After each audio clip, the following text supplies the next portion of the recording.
ತಾಂತ್ರಿಕತೆ ದೃಷ್ಟಿಯಿಂದ ನಾನು ನನ್ನ ಸಣ್ಣ ಅನುಭವದಲ್ಲಿ ಒಂದೆರಡು ಮಾತು ಹೇಳ್ಬಿಡ್ತೀನಿ. ಏನಂದ್ರೆ, ಯಾವುದೇ ಅಸಾಧ್ಯವಾದದನ್ನ ಮಾಡ್ಬೇಕಂದ್ರೆ ಏನಾದ್ರೂ ಅಸಾಧಾರಣವಾಗಿ ಮಾಡ್ಬೇಕು ಅಂತ ಹೇಳ್ತಾರೆ. ಅದನ್ನ ಈ ಸಿನಿಮಾದಲ್ಲಿ ನಾವು ಬಹಳ ಕಲ್ತಿದ್ದೀವಿ. ಒಂದು ಸಣ್ಣ ಉದಾಹರಣೆ ಏನಂದ್ರೆ, ನಮ್ಮ ಛಾಯಾಗ್ರಾಹಕರ ತಾತ ರಾಜರ್ ಡೀಕಿನ್ಸ್ ಅವ್ರು ಹೇಳ್ತಾರೆ ಏನಂದ್ರೆ, ಒಳ್ಳೇದು ಯಾವುದು ಅಂದ್ರೆ ಯಾವುದು ಆಡಿಯನ್ಸ್ಗೆ ನೋಡಿದಾಗ್ಲೂ ಇದು ಸ್ಪೆಷಲ್ ಅಂತ ಅನ್ಸಲ್ಲ, ಆದ್ರೆ ತಾಂತ್ರಿಕ ದೃಷ್ಟಿಯಿಂದ ಸ್ಪೆಷಲ್ ಆಗಿರುತ್ತೆ, ಅದು ಸಕ್ಸಸ್ ಅಂತ. ಆ ಗೆಲುವು ನಮ್ಮ ಚಿತ್ರಕ್ಕೆ ಸಿಕ್ಕಿದೆ. ಅದಕ್ಕೆ ಕಾರಣರಾದಂತಹ ನಮ್ಮ ಡೈರೆಕ್ಷನ್ ಟೀಮ್ ಅವರು, ಮತ್ತೆ ಪ್ರಸನ್ನ ಅವರು, ಶ್ರೀನಿಧಿ ಅವರು, ಎಲ್ರಿಗೂ ಬಹಳ ಬಹಳ ಧನ್ಯವಾದಗಳನ್ನ ಹೇಳಲೇಬೇಕು. ಯಾಕಂದ್ರೆ ನೀವು ಬೇಕಾದ್ರೆ ಮತ್ತೆ ರಿವಿಸಿಟ್ ಮಾಡಿ, ಅದರಲ್ಲಿ ಯಾವುದು ಸ್ಪೆಷಲ್ ಆಗಿ ಮಾಡಿದೀವಿ ಅನ್ನುವಂಥದ್ದನ್ನ, ಯಾವುದಕ್ಕೆ ಜಾಸ್ತಿ ಎಫರ್ಟ್ ಹಾಕಿ ಮಾಡಿದೀವಿ, ಅದು ನಿಮ್ನ ಕಥೆಯಿಂದ ಸೈಡಿಗೆ ಕರ್ಕೊಂಡು ಹೋಗದೆ ಎಷ್ಟೊಂದು ಸರಿ ನಮ್ಗೆ ಹಾಗಾಗುತ್ತೆ, ಓ ಇದೇನೋ ಬೇರೆ ಥರ ಮಾಡಿದ್ದಾರೆ ಅನ್ನುವಂಥದ್ದು. ಆ ಥರ ಕಾಣದೇ ಇರೋ ಥರ ಮಾಡೋಕ್ಕೆ ಟ್ರೈ ಮಾಡಿದ್ದೀವಿ, ಏನು ಸ್ಪೆಷಲ್ ಆಗಿ. ಅದನ್ನೆಲ್ಲ ಒಂದೇ ಫ್ಲೋನಲ್ಲಿ ಬರೋ ಥರ ಮಾಡೋಕ್ಕೆ ಟ್ರೈ ಮಾಡಿದ್ದೀವಿ ಎಲ್ಲ ತಂತ್ರಜ್ಞರು ಸೇರಿ. ಅದು ಹಾಗಾಗಿದೆ ಅಂತ ನಿಮ್ಮೆಲ್ಲರಿಂದ ನಾವು ಕೇಳ್ಪಟ್ಟಿರೋದು ನಮಗೆ ಬಹಳ ಸಂತೋಷ ಆಗಿದೆ.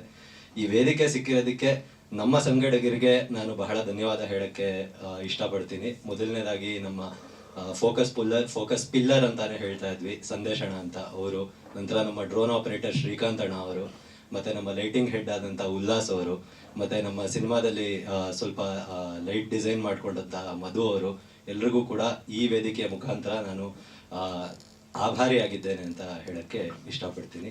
ನಮ್ಮ ಸಿನಿಮಾ ಗೆಲ್ಸಿದ್ದಕ್ಕೆ ಮತ್ತೊಮ್ಮೆ ತಮ್ಗೆಲ್ರಿಗೂ, ನಮ್ಮ ಮಾಧ್ಯಮ ಮಿತ್ರರಿಗೆ, ನಾವು ಪತ್ರಿಕೋದ್ಯಮ ವಿದ್ಯಾರ್ಥಿಗಳೇ, ನಮ್ಮ ಎಲ್ಲ ಮಾಧ್ಯಮ ಮಿತ್ರರಿಗೂ ಕೂಡ ಅನಂತ ಧನ್ಯವಾದಗಳು. ನಮಸ್ಕಾರ.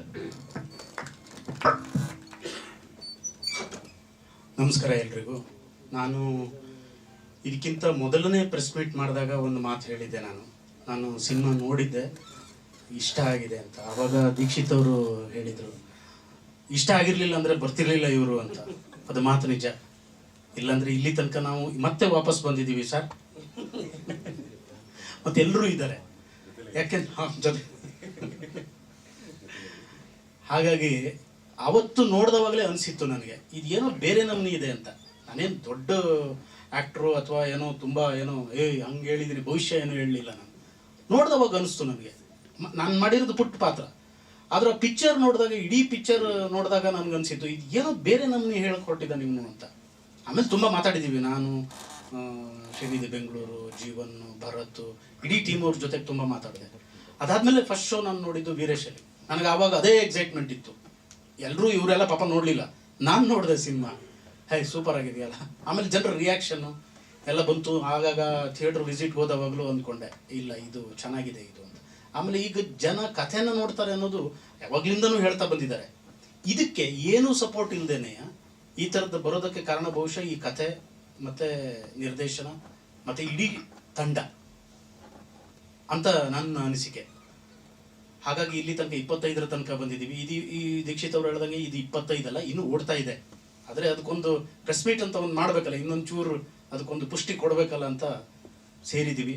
Thank you so much Harish ಅವರಿಗೂ ಮತ್ತು ಇಡೀ ತಂಡದವರಿಗೂ ನಾನು ಆಭಾರಿಯಾಗಿದ್ದೇನೆ. ನಿಮಗೂ ಮಾಧ್ಯಮ ಮಿತ್ರದವರಿಗೂ ಮತ್ತು ಮೋಕ್ಷೇಂದ್ರ ಅವರಿಗೂ. ನನಗೆ ಅವರೇ ಸ್ವಲ್ಪ ಸೀನಿಯರು, ಇನ್ನು ಮಿಕ್ಕದವರೆಲ್ಲ ಸ್ವಲ್ಪ ಹೊಸಬರು. ಇವರು ಇಲ್ಲೊಬ್ಬರು ಸೀನಿಯರು, ಇನ್ನು ಎಲ್ಲರೂ ಹೊಸಬರು. ಹಾಗಾಗಿ ಅವ್ರ ಹೆಸರುಗಳನ್ನು ಹೇಳ್ತಾ ಇದ್ದೀನಿ. ಥ್ಯಾಂಕ್ ಯು ಸಪೋರ್ಟ್ ಮಾಡಿದ್ದಕ್ಕೆ ಸರ್, ಥ್ಯಾಂಕ್ ಯು. ಎಲ್ಲರಿಗೂ ನಮಸ್ಕಾರ. ನನ್ನ ಹೆಸರು ಪ್ರಸನ್ನ ಕುಮಾರ್, ಬ್ಲಿಂಕ್ ಚಿತ್ರದ ಸಂಗೀತ ನಿರ್ದೇಶಕ. ಸೊ ನಾನು ಸಂಗೀತದ ಬಗ್ಗೆ ಮಾತಾಡೋಕ್ಕಿಂತ ಮುಂಚೆ ನಮ್ಮ ಟೀಮ್ ಬಗ್ಗೆ ಏನಂತ ಹೇಳಿದ್ರೆ, ನಾವೆಲ್ಲರೂ ಸೇರಿಕೊಂಡು ಡಿಸೆಂಬರಲ್ಲೇ ಇದನ್ನ ಮಾರ್ಚ್ 8ಕ್ಕೆ ರಿಲೀಸ್ ಮಾಡಬೇಕು ಅಂತ ಹೇಳಿ ಅನೌನ್ಸ್ ಮಾಡಿಬಿಟ್ರಿ. ಅದನ್ನ ಬಿಡಬೇಕೋ ಬೇಡವೋ ಅಂತ ಹೇಳಿ ನಾವೆಲ್ಲರೂ ಅಂದ್ರೆ ಇನ್ನೂ ದಡಬಾಡಿಸ್ತಿದ್ವಿ. ಅಂದ್ರೆ ಮಾಡಬೇಕೋ ಬೇಡವೋ, ಏನಾಗುತ್ತೆ, ಜನ ಹೇಗೆ ತಗೊಳ್ತಾರೆ, ಎಷ್ಟೋ ಕಡೆ ಇದು ನಾವು ತೋರಿಸಿದಾಗ ಈ ರೀತಿ ಕನ್ನಡದಲ್ಲಿ ತಗೊಳ್ತಾರ, ಅಥವಾ ಈ ರೀತಿ ನಾವು ಈ ರೀತಿ ಪ್ರೆಸೆಂಟ್ ಮಾಡೋಕ್ಕಾಗಲ್ಲ, ಡಿಸ್ಟ್ರಿಬ್ಯೂಷನ್ ನಮ್ಗೆ ತುಂಬಾ ಹಿಂಗಾಗುತ್ತೆ ಹಾಗಾಗುತ್ತೆ ಅಂತ ಇರುವಾಗ, ಸೊ 8ನೇ ತಾರೀಕು ಮಾಡಬೇಡ ಅಂತ ಹೇಳ್ಕೊಂಡು ಎಲ್ಲದೂ ಒಂದು ಡಿಸ್ಕಷನ್ ವೈಸ್ ಅಲ್ಲಿ ಅಂಡ್ ಪ್ರತಿಯೊಂದನ್ನು ಆಸ್ ಎ ಟೀಮ್ ತಗೊಂಡಿರೋದಿಲ್ಲ. And everybody is connected emotionally than financially ಏನಿದೆ ಈ ಟೀಮ್ ನಮ್ದು. ಸೊ ನಮ್ಮ ಹೋಮ್ ಟೀಮ್ ಏನಿದೆ, ಸೊ ಎಲ್ಲರೂ ಕನೆಕ್ಟ್ ಆಗಿರೋದು ಇಲ್ಲಿ ಎಮೋಷನಲಿ ನಮ್ದು ಟೀಮ್ ಅಂತ ಹೇಳಿ. ಶ್ರೀನಿಧಿ ಅಂತ ನಾವೆಲ್ಲ ಏನಂತ ಹೇಳಿದ್ರೆ ಒಂದೇ ಟೀಮ್ನವರು. ಅವನೇನಂತ ಹೇಳಿದ್ರೆ, ಸೊ ಆ ಸೆಟ್ ಅಲ್ಲಿ ಅವ್ನು ಡೈರೆಕ್ಟರ್ ಇರಬಹುದು, ಅಂಡ್ ಅಲ್ಲಿ ಏನ್ ಟೆಕ್ನಿಕಲಿ ವರ್ಕ್ ಆಗುವ ಡೈರೆಕ್ಟರ್ ಇರಬಹುದು. ಅಂಡ್ ನಾವು ಹೊರಗಡೆ ಬಂದಾಗ ನಮ್ಮ DOP ಇರ್ಬೋದು, ನಮ್ಮ ಎಡಿಟರ್ ಸಂಜೀವ ಇರ್ಬೋದು, ಪ್ರತಿಯೊಬ್ರು ಕೂಡ. ಸೊ ಆ ಟೈಮಲ್ಲಿ ಟೆಕ್ನಿಕಲಿ ನಾವೇನೇನ್ ಮಾಡಬೇಕು, ಆ ಟೈಮಲ್ಲಿ ನಮ್ಮ ಡೆಸಿಗ್ನೇಷನ್ ಅನ್ನ ನಾವೆಲ್ಲೂ ಕೂಡ ಅಲ್ಲಾಡ್ದೇನೆ ವರ್ಕ್ ಮಾಡಿಕೊಂಡು ಮಾಡಿದಂಥ ಟೀಮು. ಆ್ಯಂಡ್ ಅದರಿಂದ ಒಂದು ಸ್ವಲ್ಪ ಹೊರಗಡೆ ಬಂದಾಗ ಆ್ಯಂಡ್ ಇದನ್ನ ಜನರಿಗೆ ತಲುಪಿಸುವಾಗ ಪ್ರತಿಯೊಬ್ಬರಿಗೂ ಕೂಡ ಎಲ್ಲೆಲ್ಲಿ ಹೊರಗಡೆ ಹೋಗ್ಬೇಕು, ಯಾರ್ಯಾರು ಯಾವ್ದಾದನ್ನು ಮೇಂಟೈನ್ ಮಾಡಬೇಕು, ಒಂದು ಮಾರ್ಕೆಟಿಂಗ್ ಹೇಗಾಗಬೇಕು. ಆ್ಯಂಡ್ ದೀಕ್ಷಿತ್ ಸರ್ ಕೂಡ ಅವತ್ತು 3:30 ರಾತ್ರಿ ಹೊತ್ತು ಪೋಸ್ಟರ್ ಅನ್ಸಕ್ ಬಂದಿದ್ದಾರೆ. ಸೊ ಅವರಿಗದು ಏನಂತ ಹೇಳಿದ್ರೆ ಅವಶ್ಯಕತೆ ಇಲ್ಲ. ಆದ್ರೆ ನಮ್ಮ ಟೀಮ್ ಅಂತ ನಿಂತ್ಕೊಳ್ತೀವಲ್ಲ, ಸೊ ನಮ್ಮ ಟೀಮ್ ಅಂತ ನಿಂತ್ಕೊಂಡಾಗ ಆ್ಯಂಡ್ ಈಗೋ ಬಿಟ್ಬಿಟ್ಟು ಇಲ್ಲಿ ಇವ್ನು ಡೈರೆಕ್ಟ್ರು, ನಾನು ಮ್ಯೂಸಿಕ್ ಡೈರೆಕ್ಟ್ರು, DOP ನಮ್ಮ ಸರ್ರು, ಹಿಂಗೆ ಪ್ರತಿಯೊಬ್ಬರು ಅಂದ್ರೆ ನಾನು ಪ್ರೊಡ್ಯೂಸರ್, ನಾನು ಯಾಕೆ ಮಾಡಬೇಕು ಅಂತ ಹಿಂಗಿದ್ರೆ, ಸೊ ಅದಕ್ಕೆ ಅಂತಾರೆ ಅಸಿಸ್ಟೆಂಟ್ಸ್ ಇರ್ತಾರೆ, ಅದಕ್ಕೆ ಅಂತಾರೆ ದೊಡ್ಡ ದೊಡ್ಡ ಪ್ರೊಡಕ್ಷನ್ ಹೌಸ್ಗಳಾಗಿರ್ಬೋದು ಅಥವಾ ತುಂಬಾ ಬೆಳೆದಿರುವಂತಹ ಒಂದು ಇದು. ಸೊ ಅದಕ್ಕೆ ಹಂಗಿದ್ದಾಗ ನಮ್ದೇ ಅಂತ ಟೀಮ್ ಇದ್ದಾಗ, ಸೊ ನಾವು ಈ ರೀತಿ ಮಾಡಿದ್ರೆ ಈ ರೀತಿ ಒಂದು 25ನೇ ದಿನಕ್ಕಾಗಿರ್ಬೋದು ಅಥವಾ ಕಂಟೆಂಟು ಮೊದಲನೇ ಸ್ಥಾನದಲ್ಲಿದ್ರೆ, ಎರಡನೇದು ಟೀಮ್ ವರ್ಕ್ ನಿಲ್ಲೇಬೇಕು. ಸೊ ಟೀಮ್ ವರ್ಕ್ ಇದ್ದಾಗಲೇ ಈ ಒಂದು ನಾವೆಲ್ಲರೂ ಈ ರೀತಿ ಸೇರಕ್ ಸಾಧ್ಯ ಅಂತ ಹೇಳಕ್ ಇಷ್ಟಪಡ್ತೀನಿ. ಅಂಡ್ ಮೊದಲನೇ ದಿನ ನಾವು ರಿಲೀಸ್ ಮಾಡೋದು ಅಂತ ಪಕ್ಕ ಆಯ್ತು. 8ನೇ ತಾರೀಕಿಗೆ ನಾವು ರಿಲೀಸ್ ಕೂಡ ಮಾಡಿದ್ವಿ. ವೀರೇಶ್ ಅಲ್ಲಿ ಹೌಸ್ಫುಲ್ ಶೋ ಆಯ್ತು. ಅಂಡ್ ವೀರೇಶ್ ಅಲ್ಲಿ ಹೌಸ್ಫುಲ್ ಶೋ ಆಗಿದೆ ಅಂತ ಎಲ್ಲರಿಗೂ ಒಂದು ಖುಷಿ. ಹಂಗೆ ಎರಡನೇ ದಿನ ಅಂತ ಹೇಳಿದ್ರೆ ನೆಕ್ಸ್ಟ್ ಶೋ ಏನು ಅಂದ್ರೆ, ಯೂಶಲಿ ಏನಾಗುತ್ತೆ ಅಂತ ಹೇಳಿದ್ರೆ, ಮೊದಲನೇ ಶೋ ನಮ್ಮವ್ರನ್ನೆಲ್ಲ ಬಂದಿರ್ತಾರೆ. ಸೊ ನಮ್ಮ ಸರ್ಕಲ್ ಎಲ್ಲರೂ ಕೂಡ ಖಂಡಿತ ಬರ್ತಾರೆ. ನಮ್ಮ ತಂದೆ ತಾಯಿ ಆಗಿರ್ಬೋದು, ನಮ್ಮ ಫ್ರೆಂಡ್ಸ್ ಆಗಿರ್ಬೋದು, ನಮ್ಮ ಫಸ್ಟ್ ಸರ್ಕಲ್. ಸೊ ಯಾರೋ ಅವರೆಲ್ಲ ನಾವು ಕರೆದಾಗ ಖಂಡಿತ ಬಂದೇ ಬರ್ತಾರೆ. ಸೊ ಅದ್ರ ನೆಕ್ಸ್ಟ್ ಹೇಗೆ ರೀಚ್ ಮಾಡೋದು, ನಾವು ಹೊರಗಡೆ ಬರ್ತಾ ಎಷ್ಟು ಕುಣಿದ್ವಿ, ಎಲ್ಲಿ ಮಾಡಿದ್ವಿ, ನಮ್ಮ ಮನ್ಸಲ್ಲಿ ಎಲ್ಲೋ ಒಂದ್ ಕಡೆ ನಾವು ನೆಕ್ಸ್ಟ್ ಹೇಗೆ ರೀಚ್ ಮಾಡಬೇಕು ಜನನ. ಯಾಕಂದ್ರೆ ಮೊದಲನೇ ದಿನ ನಮ್ಗೆ ಇದ್ದಿದ್ದು 8 ಶೋಸ್, ಥಿಯೇಟರ್ ಅಂತ ಹೇಳಕ್ಕಲ್ಲ, 8 ಶೋಸ್. ಸೊ 8 ಶೋಸ್ ಇರುವಾಗ 1ನೇ ಶೋನ ನಾವು ಹೌಸ್ಫುಲ್ ಮಾಡಿದ್ವಿ. 2ನೇ ಶೋ ಏನು, 3ನೇ ಶೋ ಏನು, ಬೇರೆ ಬೇರೆ ಶೋಗೆ ಏನಾಗ್ತಿದೆ. ಮತ್ತೆ 2ನೇ ದಿನ ಹಿಂಗೆ. ಆಮೇಲೆ ಎಷ್ಟೋ ಜನ ಹೇಳ್ಬಿಟ್ಟಿದ್ದಾರೆ 3ನೇ ದಿನಕ್ಕೆ ನಿಲ್ಲದೇ ಇಲ್ಲ ಗುರು, 3ನೇ ದಿನಕ್ಕೆ ಮೂವಿನೇ ಇರಲ್ಲ ಇಲ್ಲಿ, 3ನೇ ದಿನಕ್ಕೆ ನೀವು 2.5-3 ವರ್ಷದಿಂದ ಮಾಡೋದು 3 ದಿನನೂ ನಿಲ್ಲಲ್ಲ ಅಂತ ಹೇಳುವಾಗ, ಸೊ ನಮ್ಗೆ ಆ ಥಿಯೇಟರ್ ಇಂದ ಹೊರಗಡೆ ಬರ್ತಾ ಹೌಸ್ಫುಲ್ ಆಗಿದೆ, ನಮ್ಮವರೆಲ್ಲ ನೋಡೋದಂತ ಖುಷಿ ಪಡ್ಬೇಕಾ. ಅಂಡ್ ನಾಳೆ ದಿನ ನಾವ್ ಹೇಗ್ ಮಾಡ್ಬೇಕು ಅಂತ ಅದೊಂದು ಪ್ಲಾನಿಂಗ್. ಹಾಗೆ ನಾವೆಲ್ಲರೂ ಒಂದ್ ಕಡೆ ಮತ್ತೆ ಸೇರಿದ್ವಿ. ಅಲ್ಲೆಲ್ಲ ಏನ್ ಕುಣಿಬೇಕು, ತುಂಬಾ ಅಂದ್ರೆ ತುಂಬಾ ಖುಷಿ ಪಟ್ವಿ. ಅಂಡ್ ಅದಾದ ನಂತರ ಏನಂತ ಹೇಳಿದ್ರೆ, ನಾನು ಶಿವಮೊಗ್ಗದವನು ಮೂಲತಃ.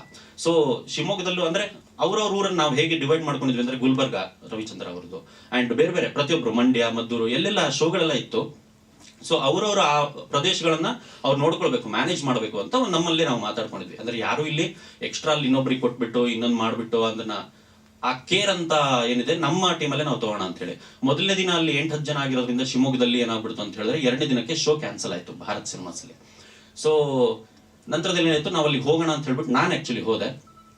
2ನೇ ದಿನ ಶೋ ಕೊಡಕ್ ಆಗೋದಿಲ್ಲ ಅಂತ ಹೇಳಿದ್ರು. ಅಸೈನ್ಮೆಂಟ್ಸ್ ಅಲ್ಲಿ ಅವ್ರದ್ದು 3 ರಿಂದ 4 ಗಂಟೆ ತನಕ ಕೊಡೋದಿರುತ್ತೆ. ಸೊ ನೆಕ್ಸ್ಟ್ ದಿನ ಕೊಡ್ತೀವಿ ಅಂತ ಹೇಳಿದ್ರು. ಸೊ ನಾನು ಅಲ್ಲಿ ಶಿವಮೊಗ್ಗದಲ್ಲಿ ಹೇಳಿದೆ ಭಾರತ್ ಸಿನಿಮಾಸ್ ಮ್ಯಾನೇಜರ್ ನಮ್ಮ ಪುರುಷೋತ್ತಮ್ ಸರ್ ಅವರಿಗೆ. ಅವರು ತುಂಬಾ ಖುಷಿಯಿಂದ ಓಕೆ ಎಲ್ಲ ಹುಡುಗರೆಲ್ಲ ಈ ರೀತಿ ಸೇರ್ಕೊಂಡು ಮಾಡ್ತಿದಾರೆ ಅಂತ ಮತ್ತೆ ಅದನ್ನ ಶೋ ಹಾಕೊಟ್ರು. ಶೋ ಹಾಕೊಟ್ಟಾದ್ಮೇಲೆ ಏನಂತ ಹೇಳಿದ್ರೆ, ನಾವು ನಮ್ಮ ಫ್ಯಾಮಿಲಿ ಅಂಡ್ ಫ್ರೆಂಡ್ಸ್ನೇ ಸೇರ್ಸೋಣ ಅಂತ ಹೇಳಿ, ಸರ್ ನಾನು 60 ಜನ ಹೇಗಾದ್ರೂ ಮಾಡ್ತೀನಿ, ಪ್ಲೀಸ್ ಶೋ ಕೊಡಿ ಅಂತ ಹೇಳಿ ನಾವೆಲ್ಲ ಕೇಳ್ಕೊಂಡು, ಅಲ್ಲಿ ಏನಾಯ್ತು ಅಂತ ಹೇಳಿದ್ರೆ, ಇದು ತುಂಬಾ ಖುಷಿ ವಿಚಾರ. ಇದು ಎಲ್ಲರಿಗೂ ಇದು ಓಲ್ಡ್ ಮ್ಯಾಟರ್ ಆಗಿರ್ಬೋದು ಒಂಥರ. ಇದು ನನಗೇನಂತ ಹೇಳಿದ್ರೆ, ಸೊ ಈಗ ನಾವು ಪ್ರತಿ ಯಾವ್ದೋ ಒಂದು ಹೊಸ ಶೋಗೆ ಹೋಗ್ತಿರುವ ಅಂದ್ರೆ ದೊಡ್ಡ ನಮ್ಮ ಸೀನಿಯರ್ಸ್ ಯಾರ್ಯಾರಿದ್ದಾರೆ ನಮ್ಮ ಈ ಕನ್ನಡ ಇಂಡಸ್ಟ್ರಿಲಿ, ಸೊ ಅವರ ಶೋಗಳನ್ನ ಹೋದಾಗ ಹೌಸ್ಫುಲ್ ಶೋಗಳು ಅಂಡ್ ಅವರ ಟಿಕೆಟ್ ಕೇಳ್ತಾರಲ್ವಾ, ಈ ಮೂವಿಗೆ ಒಂದು 5 ಟಿಕೆಟ್ ಕೊಡುಗರು, ಈ ಟಿಕೆಟ್ಗೆ ಒಂದು 8 ಬಾಕ್ಸ್ ಆಫೀಸ್ ಅಲ್ಲಿ. ಸೊ ಅದನ್ನ ನಾನು ಅಲ್ಲಿ ಹೋದ ತಕ್ಷಣ 60 ಜನನ ಏನ್ ಮಾಡ್ಬೇಕು ಅಂತ ನಾನು ಅನ್ಕೊಂಡು ಹೋಗಿದ್ನು. ನಮ್ಮ ಶಿವಮೊಗ್ಗದಲ್ಲಿ ನನ್ನ ಫ್ರೆಂಡ್ಸ್ ಅಂಡ್ ಫ್ಯಾಮಿಲಿನ ಕರಿಬೇಕು ಅಂತ ಹೇಳಿ. ಅಲ್ಲಿ 160 ಸೀಟ್ ಇರೋದು. ಆ ದಿನ 3ನೇ ದಿನ 160 ಸೀಟು ಕೂಡ ನನ್ನ ಕಣ್ಣೆದುರುಗಡೆ 60 ಜನ ನಾವೇನು ಅನ್ಕೊಂಡಿದ್ದ ಅದನ್ನ ಕರೆದು ಒಂದು 45-50 ಜನ ನಮ್ಮ ಕಡೆಯಿಂದ ಬಂದಿದ್ರು. ಅಂದ್ರೆ ನಾವೇ ಅಂದ್ರೆ ಫ್ರೆಂಡ್ಸ್ ಫ್ಯಾಮಿಲಿ ನೋಡ್ಲೇಬೇಕಂದ್ರೆ ನೀವು ಹೆಂಗಾರು ಮಾಡ್ಬಿಟ್ಟಿಲ್ಲ ಅಂದ್ರೆ ಮುಂದಿನ ದಿನ ನಿಲ್ಸಲ್ಲ ಅಂತ ನಮ್ಮ ಆ ರಿಕ್ವೆಸ್ಟ್ ಮಾಡ್ಕೊಡೋದಕ್ಕೆ ಬಂದ್ರು. ಸೊ ಅಲ್ಲಿ ನಾನು ನಿಂತ್ಕೊಂಡಾಗ, ನಾವು ಬ್ಲಿಂಕ್ ಶರ್ಟ್ ಹಾಕೊಂಡು ನಿಂತಿದ್ದೆ ನಾನು. ಸೊ ಯಾರೋ ಒಬ್ರು ಒಂದು 4 ಜನ ಬರ್ತಾರೆ, 5 ಜನ ಬರ್ತಾರೆ. ಸೊ ಬಂದ್ಬಿಟ್ಟು ಬ್ಲಿಂಕಿಗೆ 5 ಟಿಕೆಟ್ ಕೊಡಿ, ಇದಕ್ಕೆ 5 ಟಿಕೆಟ್ ಕೊಡಿ ತಕ್ಷಣ ಕೇಳಿದಾಗ, ಸೊ ಅದು ಸಕ್ಸಸ್. ಯಾಕೆ ಅಂತ ಹೇಳಿದ್ರೆ, ನಾವು ಕರೆಸ್ದೇನೆ ಅದಕ್ಕೆ ಮುಖ್ಯ ಕಾರಣ ಏನು ಅಂತ ಹೇಳಿದ್ರೆ, ನಾನು ಅದನ್ನ ಚೆಕ್ ಮಾಡಿದೆ. ಅಂದ್ರೆ ನಾನು ಅಲ್ಲಿ ಹೋಗ್ಬಿಟ್ಟು ಅನಲೈಸ್ ಕೂಡ ಮಾಡ್ತೀವಿ ಅಂದ್ರೆ ಆಸ್ ಅ ಟೀಮ್. ಸೊ ಹೇಗ್ ಬಂದ್ರು ಅಂತ ಅವ್ರು ಕೇಳಿದಾಗ ಹೇಳಿದ್ದವರು ಟ್ವಿಟರ್ ಇಂದ ಬಂದ್ವಿ, ಬೇರೆ ಬೇರೆ ಸೋಷಿಯಲ್ ಮೀಡಿಯಾಗಳಿಂದ ಬಂದ್ವಿ. ಅಂಡ್ ಅವಾಗ ನನಗೆ ಗೊತ್ತಾಯ್ತು ಅದರ ಪವರ್ ಏನು ಅಂತ. ಮುಂಚಿಂದ ಕೇಳ್ಕೊಂಡ್ ಬಂದಿರ್ತೀವಿ. So until we experience that and ನಮ್ಗೆ ಅದನ್ನ ಹೇಳಕ್ಕಾಗಲ್ಲ. ಅಂಡ್ ಅದಕ್ಕೋಸ್ಕರ ನಿಮ್ಮೆಲ್ಲರಿಗೂ ಕೂಡ ಕೈ ಮುಗಿದು ನಾನು ಹೇಳ್ತೀನಿ, ತುಂಬಾ ತುಂಬಾ ಥ್ಯಾಂಕ್ ಯು ಸೋ ಮಚ್. ಆ ಮೀಡಿಯಾ ಪವರ್ ಇಂದಾನೆ ಅಲ್ಲಿ ಅಷ್ಟು ಜನ ಟಿಕೆಟ್ ತಗೊಳಕ್ಕೆ ನಾವೇನು ಹೇಳ್ದೇನೆ.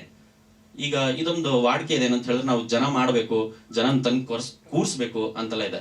ಅದನ್ನ ಮೀರಿ ಈ ಮೀಡಿಯಾದಿಂದ ಏನ್ ಅವ್ರಿಗೆ ರೀಚ್ ಆಗ್ತಾ ಇದೆ, ಅದು ನಮಗೆ ತುಂಬಾ ಹೆಲ್ಪ್ ಮಾಡ್ತು. ಇಷ್ಟ ಹೇಳಕ್ ಇಷ್ಟಪಡ್ತೀನಿ. ಅದು ನಂದು one of the best experience. ಅದು ಇಡೀ ನಮ್ಮ ಟೀಮಿಗೆ ಥ್ಯಾಂಕ್ ಯು. ಇಂಥ ಒಂದು ಒಳ್ಳೆ ನಾವು ಔಟ್ಪುಟ್ ನ ಒಂದು ಪ್ರಾಡಕ್ಟ್ ನ ಕೊಟ್ಟಿದೀವಿ. ಅಂಡ್ ಜನರು ಅದನ್ನ ತುಂಬಾ ಖುಷಿಯಿಂದ ತಗೊಳ್ತಿದ್ದಾರೆ. ಸುಮಾರು ಕಡೆ ನಮ್ ಕ್ರಿಟಿಕ್ಸ್ ಬಂದಿದೆ ಅಂದ್ರೆ ಪ್ರತಿಯೊಂದು ಮೂವಿಲಿ ನೆಗೆಟಿವ್ ಇರಬೇಕು, ಪಾಸಿಟಿವ್ ಇರಬೇಕು, ಅಂಡ್ ಪಾಸಿಟಿವ್ ರೇಟ್ ಜಾಸ್ತಿ ಇದೆ. ಸೊ ನೆಗೆಟಿವ್ಸ್ ನ ಯಾರ್ಯಾರು ಹೇಳಿದ್ದಾರೆ ಅಂದ್ರೆ ನಾವ್ ಏನೇನ್ ತಿದ್ಕೊಳ್ಬೇಕು ಖಂಡಿತ ಮುಂದಿನ ಪ್ರಾಜೆಕ್ಟ್ ನಾವು ತಿದ್ಕೊಂತೀವಿ. ಅಂಡ್ ಪಾಸಿಟಿವ್ ಆಗಿ ಯಾರ್ಯಾರು ತುಂಬಾ ತಗೊಂಡ್ಬಿಟ್ಟು and this is a movie and ಇನ್ನೊಬ್ರು ಇದನ್ನ ರೆಫರ್ ಮಾಡ್ಬೋದು, ಈ ಮೂವಿಲಿ ಈ ರೀತಿ ಇದೆ ಅಂತ. ಯಾಕಂದ್ರೆ ನಾವು ಪ್ರತಿಯೊಬ್ರು ಕೂಡ ಒಂದು 4 ರಿಂದ 5 ಮೂವಿಗೆ ಎಷ್ಟೆಷ್ಟು ವರ್ಕ್ ಮಾಡಬೇಕು ಅಷ್ಟು ವರ್ಷನ್ಗಳನ್ನ ತೆಗೆದಿದ್ವಿ. ಅಂದ್ರೆ ಅಷ್ಟು ವರ್ಷನ್ಗಳನ್ನ ತೆಗೆದು ದಿ ಬೆಸ್ಟ್ ಕೊಡ್ಬೇಕು ಅಂತ ಹೇಳಿ ಆ ಬೆಸ್ಟ್ ಕೊಟ್ಟಿದ್ದಕ್ಕೆ ನಾವೆಲ್ಲರೂ ಕೂಡ ಇವತ್ತು ಸೇರ್ಕೊಂಡು ನಿಮ್ಮೆಲ್ಲರ ಸಹಕಾರದಿಂದ, ಜನರ ಸಹಕಾರದಿಂದ ಇವತ್ತು ನಾವು 25ನೇ ದಿನದ ಈ press meet and success meet ಅಲ್ಲಿ ಕೂತ್ಕೊಳ್ತಿದ್ವಿ ಅಂತ ಹೇಳ್ತಾ ಇದ್ದೀನಿ. And coming to the music, and ನನಗೆ ಇಷ್ಟವಾದಂತಹ ಅಂಡ್ ನಮ್ಮ ಹೋಮ್ ಟೀಮ್ ಪ್ರಾಜೆಕ್ಟ್ ಆಗಿರೋದ್ರಿಂದ ತುಂಬಾ ನಿಗಾ ವಹಿಸಿ ಪ್ರತಿಯೊಂದು ಡಿಪಾರ್ಟ್ಮೆಂಟ್ ಅಲ್ಲೂ ಕೂಡ ಟೆಕ್ನಿಕಲಿ ನಾವು ಎಷ್ಟು ಬೆಸ್ಟ್ ಕೊಡಬೇಕೋ ಅದನ್ನು ಕೊಟ್ಟಿದ್ದೀವಿ. ಅಂಡ್ ಜನರು ಕೂಡ ಅದನ್ನ ಪ್ರೀತಿಯಿಂದ ಸ್ವೀಕರಿಸಿದ್ದಾರೆ. ಅಂಡ್ ಜನರಿಗೂ ಥ್ಯಾಂಕ್ ಯು ಸೋ ಮಚ್, ಎಲ್ಲ ಮಾಧ್ಯಮ ಮಿತ್ರರಿಗೆ thank you so much. And ನಮ್ಮ ಟೀಮಿಂದ ಇನ್ನು ಮುಂದೆ ಇಂಥ ಪ್ರಾಜೆಕ್ಟ್ಗಳು ತುಂಬಾ ತುಂಬಾ ತುಂಬಾ ನಾವು ಮಾಡ್ಬೇಕಂತ ಆಸೆಯಲ್ಲಿದ್ದೀವಿ. ಇದೇ ರೀತಿ ನಿಮ್ಮೆಲ್ಲರ ಸಹಕಾರ ಇರಲಿ. ಅಂಡ್ ಪ್ರತಿಯೊಂದು ಸಕ್ಸಸ್ ಮೀಟ್ಗಳಲ್ಲೂ, ಪ್ರತಿಯೊಂದು ಮೀಟ್ಗಳಲ್ಲೂ ನಿಮ್ಮೆಲ್ಲರನ್ನು ಕಾಣ್ಲಿಕ್ಕೆ ನಾನು ಮತ್ತೆ ನಮ್ಮ ತಂಡ ಇಷ್ಟಪಡುತ್ತೆ. Thank you so much.